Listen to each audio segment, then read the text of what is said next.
سب سے پہلے آپ کو بتائیں کہ مسلم لیگ نون کے صدر نواز شریف کہتے ہیں کہ مہنگائی کی وجہ سے عوام کرب سے گزر رہی ہے. عوام کو بجلی کے بلوں میں ٹیکسز کی وجہ سے مشکلات ہیں.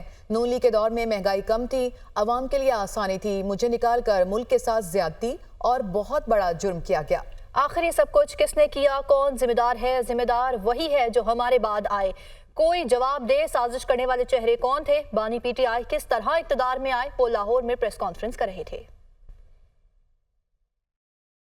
مجھے معلوم ہے جس کرب سے آپ گزر رہے ہیں.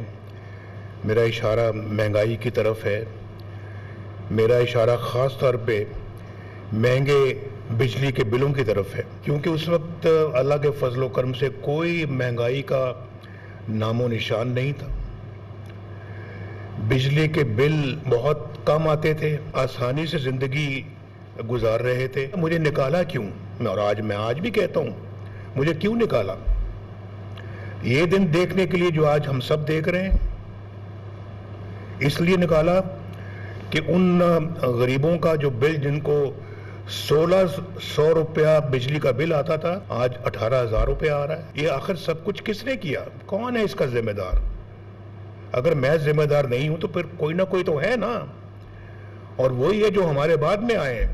مجھے جواب دے گا کہ یہ کیوں نکالا گیا, کیوں ہمارے خلاف سازش بنی گئی, کون تھے وہ چہرے, اور پھر عمران خان صاحب کس طرح سے پاور میں آئے. پنجاب حکومت کا اگست اور ستمبر کے بلوں میں ریلیف دینے کا فیصلہ. صدر نون لیگ نواز شریف نے کہا کہ 500 یونٹ تک استعمال کرنے والوں کو فی یونٹ میں 14 روپے ریلیف دیا جائے گا. گزشتہ 6 ماہ میں مظلوم عوام کو ریلیف دینے کے لیے اقدامات کر رہے ہیں. شہباز شریف نے 200 یونٹ تک استعمال کرنے والوں کو اربوں روپے کا ریلیف دیا. مریم, وہ بھی اب یہ فیصلہ کیا ہے پنجاب گورنمنٹ نے, جس کی سربراہ یہ بیٹھی ہوئی ہیں, کہ گرمیوں کے مہینے میں بل زیادہ آتا ہے اور عوام کو بڑی تکلیف ہوتی ہے, اور یہی وہ گرمی کے مہینے ہیں. اس لیے انہوں نے اگست اور ستمبر کے مہینوں میں بلوں میں فوری ریلیف فراہم کرنے کی کوشش کی ہے, اور ریلیف پیکج پریپیئر کیا انہوں نے. اور وہ ریلیف جو ہے یہ اپنا دیں گے, جو کہ انشاءاللہ 0 سے 500 یونٹ کنزیوم کرنے والے جو لوگ ہیں, بجلی کے بلوں میں سے 14 روپے جو ہے وہ کم کر کے بجلی کے بل تیار کیے جائیں گے, اور لوگوں تک وہ پھر دیا جائے گا, جو کہ ایک بہت بڑا ریلیف ہے. انہوں نے اپنے مختلف شعبوں سے جو ہے وہ اپنے اخراجات کو کم کیا ہے. وزیراعظم کی زیر صدارت حکومتی ڈھانچے کا حجم اور اخراجات میں کمی کے حوالے سے اجلاس. حکومتی اخراجات میں کمی ہماری ترجیح ہے. وزیراعظم شہباز شریف, حکومت کے ادارہ جاتی اصلاحات کا مقصد قومی خزانے پر بوجھ کو کم کرنا ہے. انہوں نے کہا کہ جو ادارے خزانے پر بوجھ ہیں ان کو ختم یا نجکاری کے لیے اقدامات اٹھائے جائیں. وزیراعظم نے یہ بھی کہا کہ چھوٹے اور درمیانے درجے کے کاروبار کی حوصلہ افزائی کرنے والے ادارے کی خود نگرانی کروں گا. جبکہ وزیراعظم شہباز شریف کی سمیڈا کو وزیراعظم آفس کے تحت لانے کی ہدایت. اجلاس میں وفاقی حکومت کے رائٹ سائزنگ کے حوالے سے کمیٹی میں تجاویز پیش کی. 1,50,000 کے قریب خالی آسامیاں ختم کرنے کی بھی سفارش. Army chief general Syed Asim Munir کی جانب سے ارشد ندیم کے احساس میں تقریب ہوئی, اور ISPR کی جانب سے یہ بتایا گیا کہ GHQ میں منعقدہ تقریب میں 1984 کی ہاکی ٹیم کے کھلاڑی بھی شریک ہوئے, جبکہ تقریب میں قومی کرکٹ ٹیم, اسٹریٹ فٹ بال ٹیم کے کھلاڑی بھی شریک ہوئے. تقریب میں آرمی پولو ٹیم, نابینا افراد کی کرکٹ ٹیم, ویمن گول بال ٹیم کے کھلاڑی بھی شریک ہوئے, جبکہ آرمی چیف نے گولڈ میڈل جیتنے پر ارشد ندیم کو خراج تحسین پیش کیا. ISPR کے مطابق آرمی چیف نے انفرادی مقابلہ اور اولمپک ریکارڈ بنانے پر ارشد ندیم کی تعریف کی. آرمی چیف نے ارشد ندیم کے عزم, لگن اور بہترین نتائج کے حصول کی کوششوں کو بھی سراہا. آرمی چیف نے ارشد ندیم کی شروع سے عظیم کامیابی تک کوششوں کو بھی سراہا, جبکہ آرمی چیف نے ارشد ندیم کی کامیابیوں کو ملک کے لیے قابل فخر قرار دیا. ایسی منزل صرف سخت محنت محنت اور عزم سے ہی حاصل ہو سکتی ہے۔ ارشد ندیم اپنی کامیابی پر پوری قوم کے لیے باعث فخر ہے۔ آرمی چیف کی جانب سے یہ بھی کہا گیا کہ نوجوانوں کے قیمتی اثاثوں کو بااختیار بنانے کے لیے تعاون جاری رکھیں گے۔ نوجوان اور کھلاڑی کا ملک کو خوشحال بنانے کے لیے کوششوں میں تعاون رکھا جائے گا۔ ملک کی خوشحالی کے لیے نوجوانوں کی شمولیت انتہائی اہمیت رکھتی ہے۔ آرمی چیف نے یہ بھی کہا کہ پاکستانی نوجوان میں آگے بڑھنے کی بہت صلاحیت موجود ہے۔ چیلنجز پر محنت اور مثبت سوچ پر قابو پا کر ہی کامیابی حاصل کی جا سکتی ہے، آرمی چیف کی جانب سے یہ بتایا گیا ہے۔ آپ کو بتائیں کہ army chief general Syed Asim Munir کی جانب سے ارشد ندیم کے احساس میں یہ تقریب کا انعقاد کیا گیا، اور اس حوالے سے ISPR کی جانب سے یہ بتایا گیا کہ GHQ میں منعقدہ تقریب میں 1984 کی ہاکی ٹیم کے کھلاڑی بھی شریک ہوئے۔ سیکیورٹی فورسز کا شمالی وزیرستان کے علاقے رسمک میں خفیہ اطلاع پر آپریشن۔ ISPR کی جانب سے بتایا گیا کہ آپریشن کے دوران سیکیورٹی فورسز اور خارج میں شدید فائرنگ کا تبادلہ ہوا۔ فائرنگ کے تبادلے میں 3 خارج جہنم واصل ہو گئے، جبکہ 1 خارج زخمی بھی ہوا۔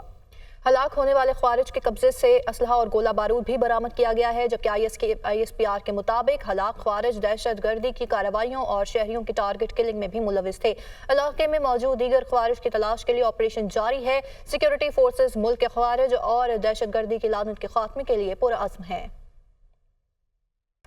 براہ راست یہ چلیں گے آپ کو ملتان۔ امیر جماعت اسلامی حافظ نعیم الرحمان اس وقت جلسے سے خطاب کر رہے ہیں۔ یا گھر میں اپنے بچوں کے لیے کوئی چیز لے کر آؤں لیکن بجلی کا بل اس کی تنخواہ سے بھی زیادہ ہوتا ہے۔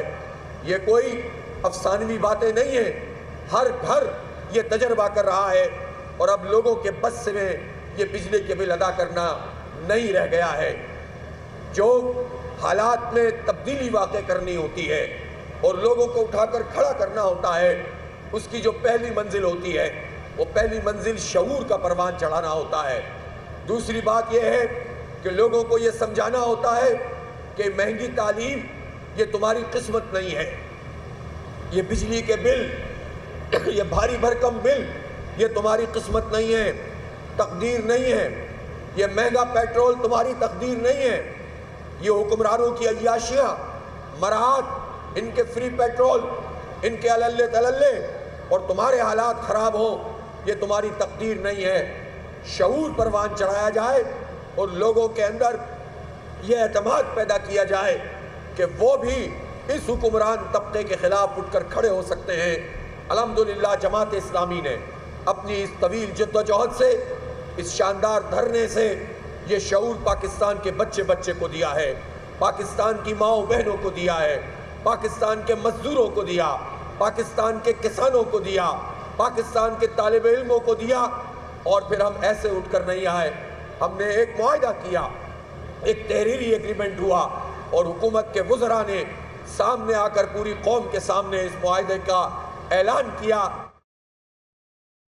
اور اب آپ کو بتائیں کہ نائب وزیر اعظم اسحاق ڈار نے لیفٹیننٹ جنرل ریٹائرڈ فیض حمید کی گرفتاری معجزہ قرار دے دی ہے۔ اسحاق ڈار نے کہا ہے کہ اس معجزے پر حیران ہوں، پہلی مرتبہ ایسی چیزیں ہوئی ہیں۔ فیض حمید نے اکتوبر میں مجھ سے زیادتی پر معافی مانگی تھی۔ یہ 2011 کا پروجیکٹ تھا جس کا اختتام ہوا۔ 2014 کا دھرنا ناکام، معیشت خراب ہوئی، نقصانات آج بھی بھگت رہے ہیں۔ دھرنوں اور گندی سیاست کی وجہ سے دنیا کی 24ویں معیشت 47ویں نمبر پر آ گئی۔ ہم نے بھاری قیمت چکائی ہے اور آج بھی بھگت رہے ہیں۔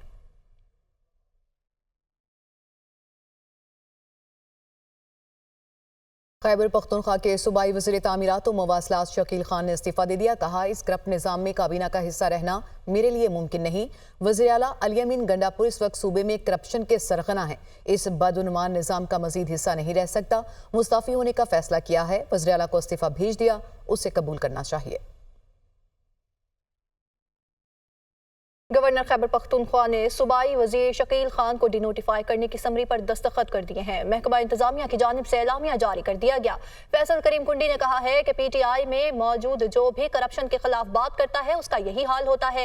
کرپشن کے ریکارڈ توڑے جا رہے ہیں، پوسٹنگ ٹرانسفر کے ریٹ مختص ہیں، جبکہ تحریک انصاف نے اپنی کرپشن کے تحفظ کے لیے احتساب کا ادارہ ختم کیا۔ کرپشن صوبائی حکومت کا مشن ہے، اس کی راہ میں رکاوٹ بننے والوں کا راستے سے ہٹایا جاتا ہے۔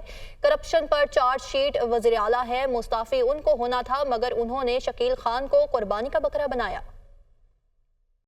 اقبال افریدی کے خاتون سے متعلق بیان پر وفاقی وزیر اطلاعات عطا تارڑ کا رد عمل، کہا کہ خواتین کو ہراساں کرنا کسی بھی صورت قابل قبول نہیں ہے۔ تحریک انصاف خواتین کے لیے تحریک ناانصاف بن چکی ہے۔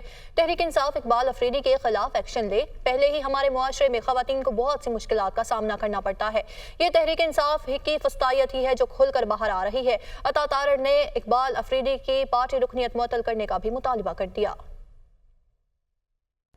Climate change and climate finance will bring disputes, so please get ready on ADR internally to understand these issues, because in this you'll be meeting global partners. ADR works for them, ADR works for you. So please try to think of ways where you could have agreements with your suppliers or your partners which embeds a clause of ADR, in-house ADR.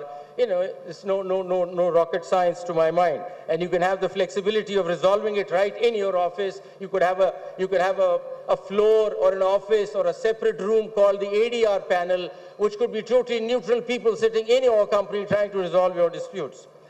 Moving on to business schools, and my request, and I see it at IBA, and I think the ADR curriculum needs to get blended into your program, curriculum. It's important. At the law schools, we're talking about it, and I'm not talking about the judicial reforms. We're telling the law schools to start talking about negotiation, start talking about mediation, because the construct of our legal education is generating adversarial lawyers, you see. So the construct is different.